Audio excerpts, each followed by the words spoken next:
సామెతల గ్రంథం 4వ అధ్యాయం. కుమారులారా, తండ్రి ఉపదేశము వినుడి, మీరు వివేకము నొందునట్లు ఆలకించుడి. నేను మీకు సదుపదేశము చేసెదను, నా బోధను త్రోసివేయకుడి. నా తండ్రికి నేను కుమారుడుగా నుంటిని, నా తల్లి దృష్టికి నేను సుకుమారుడనైన ఏక కుమారుడనై ఉంటిని. ఆయన నాకు బోధించుచు నాతో ఇట్లనెను, నీ హృదయము పట్టుదలతో నా మాటలను పట్టుకొననిమ్ము.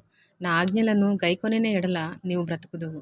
జ్ఞానము సంపాదించుకునుము, బుద్ధి సంపాదించుకునుము. నా నోటి మాటలను మరువకుము, వాటి నుండి తొలగిపోకుము. జ్ఞానమును విడువక ఎండిన ఎడల అది నిన్ను కాపాడును, దాని ప్రేమించిన ఎడల అది నిన్ను రక్షించును. జ్ఞానము సంపాదించుకొనుటయే జ్ఞానమునకు ముఖ్యాంశము. నీ సంపాదన అంతయు ఇచ్చి బుద్ధి సంపాదించుకునుము.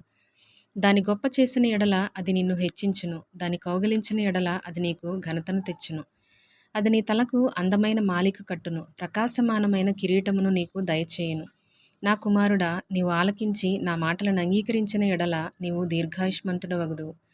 జ్ఞాన మార్గమును నేను నీకు బోధించి ఉన్నాను, యథార్థ మార్గములో నిన్ను నడిపించి ఉన్నాను. నీవు నడుచున్నప్పుడు నీ అడుగు ఇరుకున పడదు, నీవు పరుగెత్తునప్పుడు నీ పాదము తొట్టిల్లదు. ఉపదేశమును విడిచిపెట్టక దాని గట్టిగా పట్టుకొనుము, అది నీకు జీవము గనుక దాని పొందియుండుము. భక్తిహీనుల త్రోవను చేరకుము, దుష్టుల మార్గమున నడువకుము. దాని యందు ప్రవేశింపక తప్పించుకొని తిరుగుము, దాని నుండి తొలగి సాగిపోము.